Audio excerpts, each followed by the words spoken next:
Oh, haleluya. Ndabaramukije bene data, amahoro y'umwami wacu Yesu Kristo nabwire muri mwese aho muherereye kw'isi yose. Muri kumwe na Françoise Habonayo, nsubiye gushimira data wa twese ahoraho kubw'uyu mwanya mwiza turonse kugira ngo tusangire ijambo ry'Imana. Reka twishire mu maboko y'Imana. Data, mu izina rya Yesu Kristo ndagukengurukiye, ndagushimiye ubuntu bwawe, imbabazi zawe usuye kutugirira kugira ngo twongere gukoranirizwa hano mwami Imana na bene data twumva ijambo ryawe. Turaguhaye kaze munyabuntu, utugirire neza, uturongore aho tuvuga ivyawe. Mwemu yera umufasha w'abantu abari waza arongore kino kiganiro canke buno butumwa bwiza, ubwumva wese mwami Yesu bubwira aho bumukuye naho bumushikanye. Cane cane Mana data, ico twanse ni Satani gukorana natwe. Mw'izina rya Yesu Kristo mwami Imana ushigikire kino gikorwa, utangure kandi mwami Yesu udufashe kuheza neza. Urakoze kubidukorera gutyo, ni mw'izina ryawe ryera Yesu, amen. Uyu munsi ndanezerewe kongera kugaruka hano kugira ngo tuganire. Uyu munsi numva Imana yashize ku mutima wanje ijambo riri mu gitabo ca Ezekiyeli. Muraza kuhisomera canke ni igice c'8, turaza gusoma n'akace gatonya ko mu gice c'9. Ni inkuru sinshasha ku basanzwe basoma Bibiliya, ariko kumbure hariho ico Imana igomba kuvugana nawe muri iyi nkuru. Uyu muntu w'Imana, muvugishwa n'Imana Ezekiyeli, yari we. Bibiri tubarira ngo yari iwe. Reka dusome ijya mirongo itangura. Ezekiyeli 8 ngo nuko mu mwaka wa 6 mu kwezi kwa 6 kwigenekerezo rya 5 ry'uko kwezi, nari nicaye mu nzu yanje n'abakuru b'i Buyuda bicaye imbere yanje. Ngo Ezekiyeli yarariwe nk'uko wewe uyu munsi wicaye mu nzu yawe, kandi yari afise abashitsi muhiriwe, ngo abakuru b'i Buyuda bari baje iwe. Akiri aho rero, ngo maze ukuboko k'umwami uhoraho ngo kunsumira hano nyene. Naribajije nti mbega bariko barasenga? Yari yicaye nyene acabona ukuboko k'uhoraho kuraje, yaciye aja mwiyerekwa. Byagenze gute? N'ibintu umuntu yokwiyumvira ingene ibi bintu bishoboka. Hari igihe umuntu yicara wicaye wenyene, Imana ikakugendera ikakujana ahantu mu buryo bw'impwemu. Hari n'ikindi gihe Imana ikujana muriko murasenga. Aha rero nawe ngo yari kumwe n'abantu bari babashitsi bari muhiriwe. Ngo hanyuma ngo ngize gutya mbona ufise ishusho isa nk'iy'umuriro. Aha yaciye aja mwiyerekwa. Ngo kandi ngo uhereye ahobaye mu rukenyerero rwiwe ugasubiza ahahera hepfo hasa n'umuriro. Uyo muntu ngo hasa n'umuriro.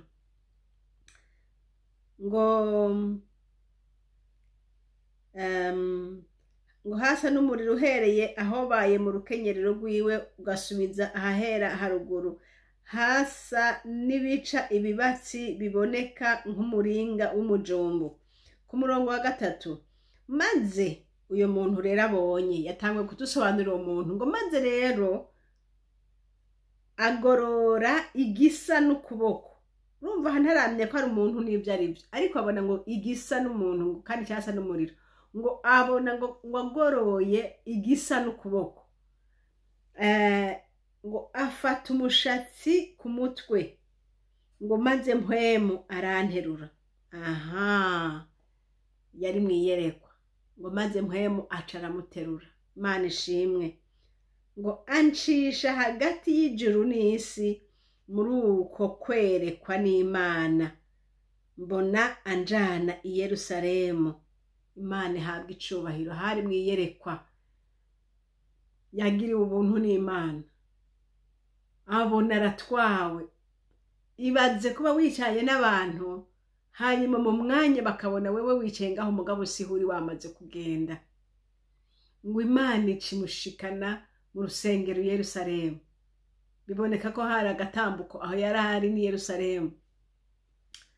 Ngo ashitseyo rero yabonye ibiki. Imana yari igiye kumwereka ibiki.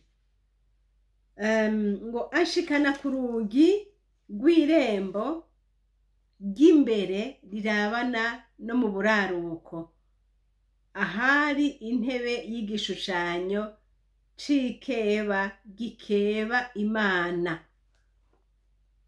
Ngo hari igishushanyo, ico gishushanyo cari igishushanyo ngo gikeba Imana, ni ukuvuga cari igishushanyo kiri contre Dieu.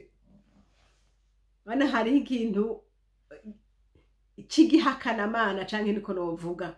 Iyumvire kuba ari ku rusengero abantu basengeramwo Imana, hanyuma hakaba imbere hariho igishushanyo gihakana Imana, arico kiri ku muryango.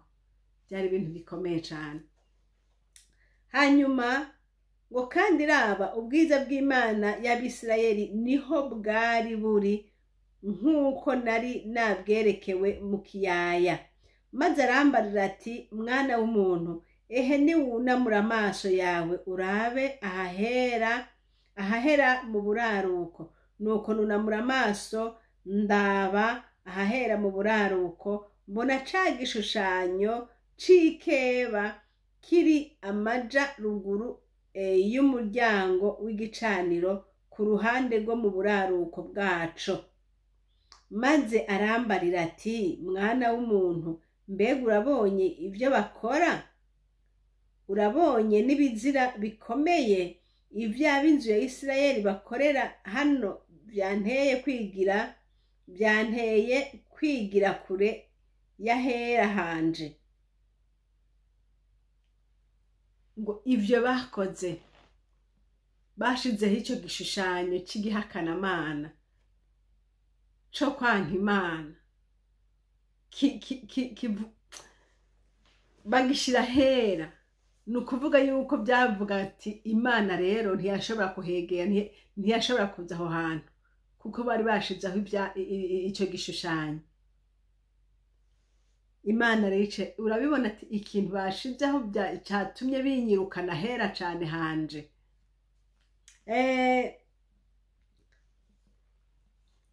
Dushishikaye gusoma ngo maze arambaza ati mwana w'umuntu, mbega urabonye ibyo bakora? Urabonye n'ibizira bikomeye ibyo ab'inzu ya Isirayeli bakorera hano? Byanteye kwigira kure y'ahera hanje. Ariko uhava wongera kubona n'ibindi bizira bikomeye. Nuko anshikana ku rugi rw'urugo, maze nitegereje mbona umwenge ku ruhome. Maze arambarira ati mwana w'umuntu, imba aho nyene ku ruhome. Nuko maze kwimba mbona urugi. Nuko arambarira ati injira urabe ibizira bibi bikorerwa aho hantu. Nuko ndinjira nditegereza, mbona amoko yose y'ibikwega inda hasi n'ay'ibikoko bizira n'ibigirwamana byose by'ab'inzu ya Isirayeli bishushanijwe mu mpande zose. Ngo kandi imbere yabyo hari hahagaze abantu 70 bo mu bakuru b'inzu y'Abisirayeli. Bari benshi cyane. No hagati yabo hari hahagaze Yazaniya mwene Shafani, kandi umuntu wese yari afise icotero ciwe mu minwe, hagapfunduka imyotsi itamirana y'imibavu. Ibaze abo bantu uko bari benshi bangana gutyo, kandi bari abakuru, kandi bari abantu bovuga ngo barazi Imana. ariko ngo basanze muri iyo ngoro ngo hari ahantu ngo kuri miri ku rukuta ngo barimbye ngo bashirayo ibicapo amadese y'ibikoko byose. Ibyo bikoko rero aya madese ibyo bicapo bashizeyo ngo baca bagenda bakabyoshe novuga basi bakabisenga canke bakabihezage canke bakabishimagiza. Aho babikora ibyo byo kugira ngo bashabuze Imana, canke babikora kuko bo bumva bariko barasenga ibyo bintu, niko novuga, bariko barabihimbaza, bariko barasenga ibyo bintu. Imana iravyitegereza ati murabona aba bantu ibi bintu bikoreye, ibi byose ni byo kugira ngo banshavuze. Imana iramwereka Hezekiya ati Ezekiyeli ati nurabe. Acarongera amwereka ati si ibyo gusa, ati reka ndakwereka n'ibindi. Ushishikaye gusoma urabona ahandi ngo abagore nabo ngo bagiye gusengera ikigirwamana citwa Tamuzi, ngo bagenda barakiririra, ngo bararira bacura amosozi imbere yacu. Amwereka amujana n'ahandi, nimwashishikaye gusoma abona abandi bagabo ngo bariko barasenga izuba, bapfukamye berekeye iyizuba riri bariko bararisenga. Ibyo byose Ezekiyeli Imana irabimwereka. Yaziramubwiye ati daba ndakwereka n'ibindi, ndakwereka n'ibindi, ndakwereka n'ibindi. Ahejeje kumwereka ibyo byose bikorerwa mu ngoro y'Imana aho i Yerusalemu, aca avuga ijambo rikomeye aha ku murongo wa nyuma, ku murongo w'18 haravuga ngo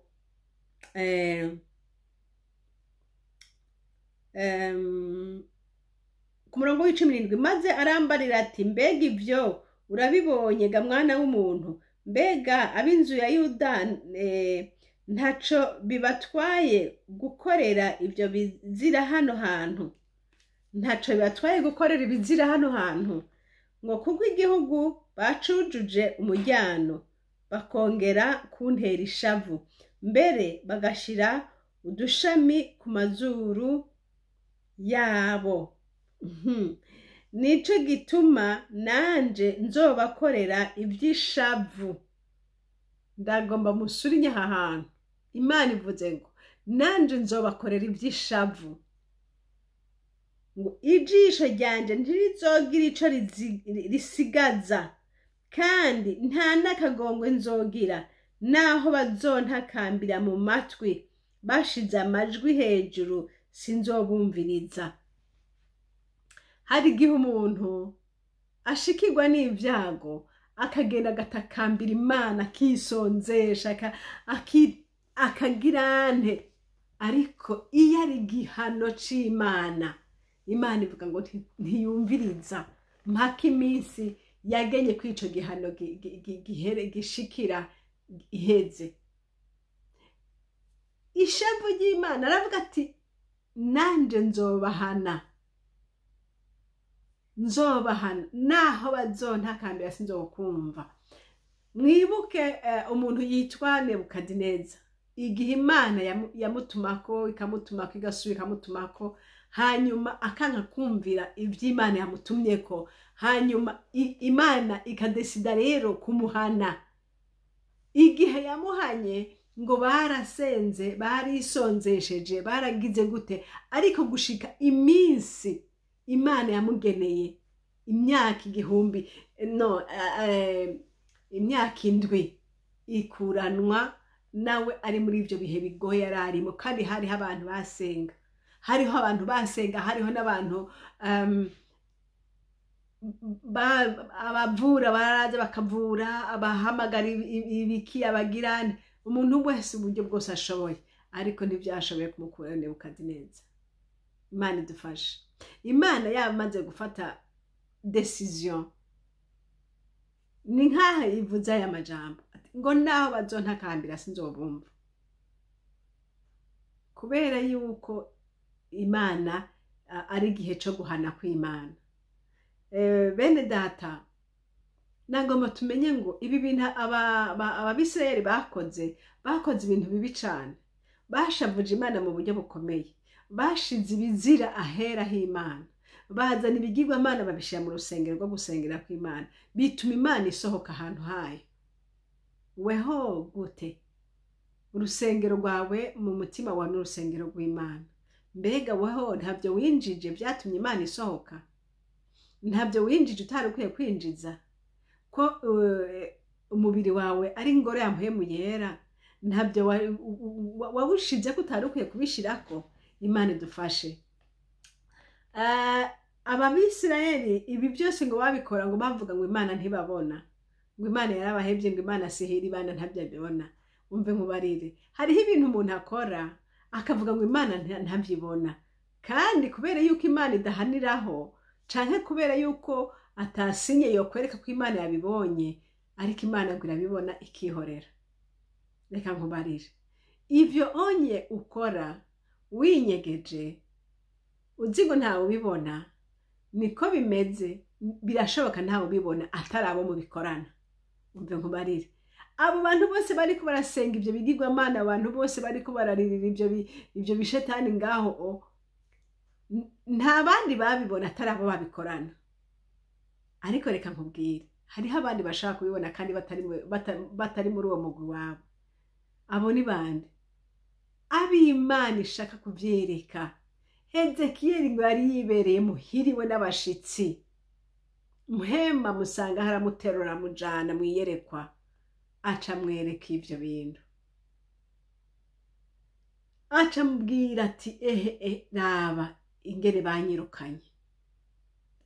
Ndakubwire mwene data nkunda, ntukabona Imana ihoze ngo iri kumwe nawe, ariko uce bugufi wihane. Ubonye warirukanye Imana muri wewe, umwinjize Yesu. Wirukane ibyo bintu byose, umwinjize Yesu. Yesu niwe mwami, Yesu niwe mukiza, Yesu niwe mutabazi. Ivyo bindi naho byo kugira gute ntaco gutabara Imana ihagurutse kuguhana. Oya, nta kintu na kimwe cyo haguruka kukuvugira, nta na kimwe cyo haguruka kuguhana. Nariyumviriye kuri Hezekiyeli yabonye ibi bintu by'agahomerabunwa bimeze gutya.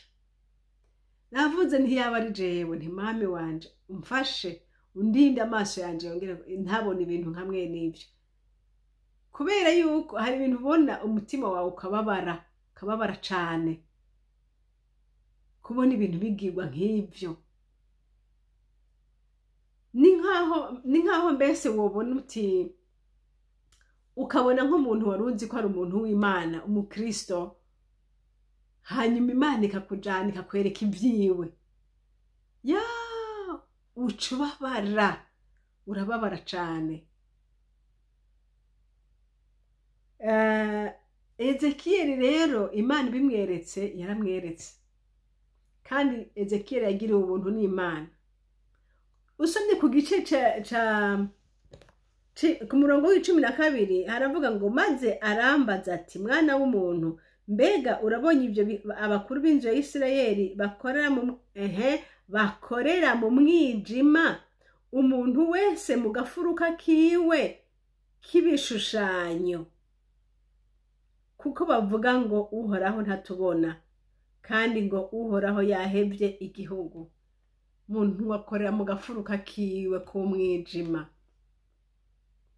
Hariho abantu bifitiye udufuruka tw'umwijima bakoreramwo, abagore bagafite udufuruka twabo bakoreramwo tw'umwijima. Reka nakubwire mwene data, turi mu gihe c'ubuntu, turi mu gihe c'imbabazi, turi mu gihe umwami Imana akivuga mpwemu yera kiriho. Ariko ibi bihe bizohora, siko bizokwama. Ako gafuruka kawe wibereyemwo, wibaza ngo nta wundi muntu akabona, ako gafuruka k'umwijima ufise, Yesu arakabona. Rero ntiwibaze ngo ntawe ubibona. Ushaka kuvuga uti, aha umugabo wanje ntari hafi, yobibona gute? ibi ni muri ka gafuruka kawe ko mu telefone hamwe na babuzure bawe womenga naki wawe nta wundi akabona ukamenga wa mugabo wawe ntava bibona mana we umve nkubarije iyo mwumva ngo abantu baraje barashira amakode barashira barayo Yesu Kristo barugara reka ndakubwire umunsi mpemu yera yagobye kugurura ntazokubwira ngo nyugururira ndabe azo kujya yateruye Jekiel akamujana akamuzunguruka ndaruge rusengero niko azoza niwe mugabo wawe uri kuranyegeza iyo telefone n'ibyo ukoreramo aci yinjira arabe bariya bose we mana azozunguruka ijambo kurindi arabe ya majambo wubahuka kuvuga ubwira abandi bantu atari umugabo wawe vya bintu byose wasesa byo mutima wibaza ngo warugaye waranoniye ntaho kununira hariho oya umve ndakuburire mwene data ntaho kwinyegeza hariho nta namba ushobora kunyegeza uwo mugabo wawe ariko ntuzonyegeza Imana kandi Imana data wa twese niyashaka yuko uwo mugabo wawe abimenya azomwugururira abimenye byose aciyongera yugare uce wicana nawe urarane nawe byose abifise gutya mu gipfunsi azi ya majambo yose bavuga azi vya bintu byose bakora kuko Imana ibikora uko ishaka ntiwigire umunyabwenge ariko wihane icyo baciza nuko wo kwihana ukirekurira amaboko y'Imana ukaba amahoro n'Imana naye handi kunyegeza nta nyishu birimo oya kunyegeza nta nyishu birimo kwibaza ngo Imana ntibibona no sinibaza ko wo kwibaza ngo Imana ntibibona Imana irabibona Imana ibona hose ahubwo ushaka kuvuga uti Imana ntaco izongira canke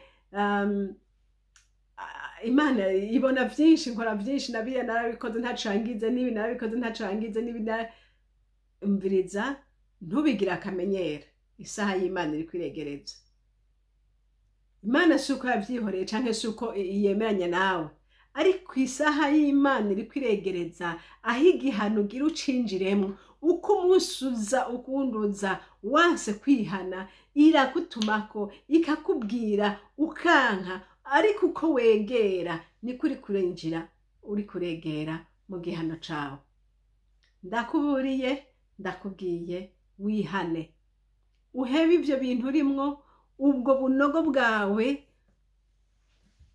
ubwo bushambrete bwo mu mutima wawe utwo tuntu ushira ku ruhande wa mukozi w'Imana we ni wihane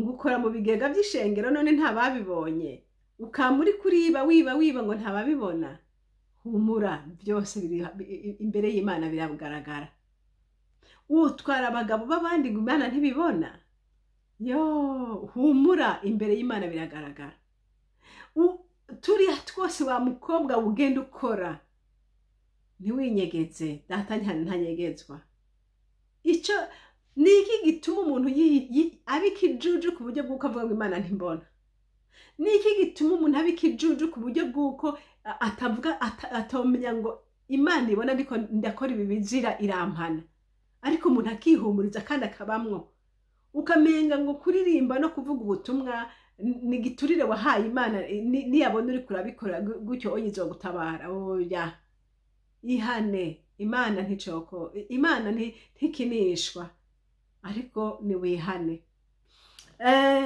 dusomye ku murongo mu gice c'icenda hanyene muri Ezekiel turabona ingene Imana yaje guhana abo bantu bakora ivyo bintu bimeze gutyo muri urwo rusengero Imana yarahagendeye irahana ba bantu bose bakora gutyo yasuye kuvyereka Ezekiel iramwereka ateheraba aho hoho yabonye abantu ngo batandatu muri abo batandatu ngo harimwo umwe ngo yari afise ngo ceinture yari iboheye ko akantu ko kwandikisha ngo rero ako kantu ko kwandikisha Imana imubarira ngo ugende ushiye ko ikimenyetso mu ruhanga c'abantu, ku bantu barizwa n'ibintu biriko birabera muri iyi ngoro. Abantu baraba ibi bintu bakababara, bakamba bariko barasenga, babisenga, ubashireko ikimenyetso. Ibisigaye uzaho atariko ikimenyetso, aca abwira ba bandi batanu, abaha ngo sinzi ko ari igipanga, sinzi, ngo aca arabatuma abo bantu batanu, ati namwe rero uyu niyamara gushirako ikimenyetso ku bantu barizwa n'ibiriko birabera ahantu, namwe muce mugenda muririka abantu bose mubone yuko batari kwico kimenyetso. Uko niko vyabaye. Imihindigiti yarabaye kuri urwo rusengero, imbere y'urusengero i Yerusalemu. Uko niko Imana yashikije ibyo yari yarasezeranye. Kubera yuko abantu batumva, hagera igihe Imana igakora. Ariko mbe nkubwira, ese icompa nawe ukaba mu bantu barizwa n'ivyo ubona biriko biraba. Ntube muri babandi bavuga ngo ngo safi, ngo ego ukemeranya nabo utemeranije nabo. Imana dufashe. Ntugafatanye n'abatizera. Ntugashimagiza ibikorwa by'umwijima. Niwe bishimagiza, nawe uhanwa hamwe nabo. Ariko niwe byanka, ukabyamamaza, ukabwira abantu uti bivemwo bihebe. Erega hariho abandi uri yo kubwira abantu ngo bivemwo bihebe, ahubwo baca bafasha gukwiza iyo nkuru, gukwiza ahubwo nkaho umenga bariko barakoka, ngwino namwe mugire gutya, ngwino namwe herabona bariya banaka bariko baragira gutya, namwe nimugende mugire nk'uko. Yo, aho nawe umuranduzi ntazogusiga, kuko umuranduzi azosigaza ba bandi barihindishwa agashitsi, bamwe birirwa bararira, bamwe bababazwa n'ibiriko biraba. Reka bene data tuba abantu b'Imana, ntitukwegera ibizira bituma Imana ishavura, ariko tuba abantu bari mu ruhande rw'Imana, kugira ngo igihano c'Imana ntikize kidushikeko. Erega Imana ntibesha. Ndiko ndavuga nirenganire. Ca bugufi wihane, ca bugufi uhamagara Imana, ca bugufi umenye neza yuko atana hakunyegera Imana hariho, ariko wihane ube mu ruhande rw'Imana. Ntube umuntu apinga Imana ngo wigira agakomeye nkaho umenga sinzi ingene bivuga, ariko uciye bugufi Imana. Niba ashaka kunyinyurana nayo, naho nayo uzovyibonera. Ntukawunyinyurana n'Imana, nta n'umwe yanyinyuranye n'Imana ngo ayitsinde. Oya, ahubwo wihane na Yesu akugirire neza. Yaraye majambo y'Imana nari numva ko twosangira bene data. Ntihagire uhomba, ntihagire uwigira umunyabwenge imbere y'Imana, ariko umunyabwenge abe ari umuntu agomba kujana n'Imana no guca bugufi. Ibyo ariko birabera muri urwo rusengero nta warabizi atarabikoreramwo, ariko n'abandi babibona ibiberaho bakarira imbere y'Imana, bakama bariko barataka imbere y'Imana. Imana yarabumvishe, yarabakinjishije, ariko babandi kubera banse kwihana, banse kubivamwo, bakabikomerezamwo, ishavu ry'Imana ryabagezeko. Nawe mwene data ndakubwira mu izina ry'Imana yanje, Mana nkorera, wihane uhindukire, ntushikirwe n'ishavu ry'Imana, kuko ishavu ry'Imana ntiryagushikira mwene data ntuzokwikiza. Ngo bazotakamba, bazorira, bazosenga, ngo n'amajwi manini n'amajwi hejuru, ngo ariko ntaco Imana ntizobumviriza. Imana dufashe, Imana tugirire neza. Yari amajambo nagomba ko dusangira namwe, kugira ngo dushe tumenye Imana dukorera iyo ariyo. Ni Imana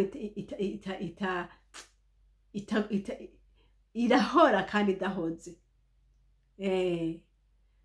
Ijambo ry'Imana ryavuze ngo ivyo urabikora nanje ngahora, ngo ukiyumvira ko muhanye nawe. Hariho umuntu abona Imana itariko iravuga akibaza ngo Imana ihwanye nawe, ariko raba ivyo ukora ko ari vyiza, atari vyiza bireke, uhindukirira Imana, Imana ikugirire neza. Ariko niwibaza ngo Imana ntikubona, uzoba wibesha. kandi niba bavuga ngo uriya muntu uri kuranyegeza ngo ntabibona, umunsi Imana yashatse kumubona ko abibona, izomutera nk'uko yateruye Ezekiyeli, imwereke byose atana kimwe isigaje, kuko Imana ni Imana. Kandi nakugira inama, ni wihane. Ucumvira ijwi ndiko ndakubwira, ni wihane, ubihebe. Ivyo vyose ukorera mu mwijima wawe ubireke, uveyo, ureke umuco wa Kristo Yesu kwakire. Umuco wa Yesu kwakire. Ntiwishimagize ngo urasenga, ntiwishimagize ngo uraririmba, ntiwishimagize ngo uvuga ubutumwa. Ivyo ntabyo bimaze imbere y'Imana niba utabikorana umutima wejejwe. Imana ntibayiharushwa mu gusenga, Imana ntibayiharushwa mu kuririmba, Imana ntibayiharushwa. Imana ikorana n'umutima utunganye, umutima wejejwe. Rero uhoraho Imana adufashe, adutabare. N'ayo majambo Imana y'imwijuru ibahezagire. Amen. Data urakoze kuko uri kumwe n'abantu bawe, urakoze ku ijambo ryawe utubwiye Mwami. Ndasabye mpwemu yera ngo iri jambo rikoreremwo, rirobe benshi, rirobe benshi, abari mu mwijima bawuvemwo, bagaruke ku muco. Mwami Yesu, uburakari bwawe butarabashikako, kuko nibirengagiza rino jwi ubatumye ko kandi bakavyumva, igihano kirabarindiriye ngo bazotaka ntawe uzobumva. Mwami Yesu, ndakwinginze uyu muntu Satani yaboshe, iri jwi rimutabare, iri jwi rishike no mu mutima, rimugondoze, yihane, akwakire, yirukane ivyo vyose bitakunezereza, yongera agaruka ku murongo mwiza. Urakoze Mana, ndagushimiye kuza kubikora gutyo, ni mu izina ryawe ryera Yesu Kristo. Amen. Mwari kumwe na Françoise Habonayo. Nomero ya telefone ni +46 768 0065 46. Kandi iyi shene turiko ni shene Habonayo. Imana y'ububasha ibahezagire mwese. Amen.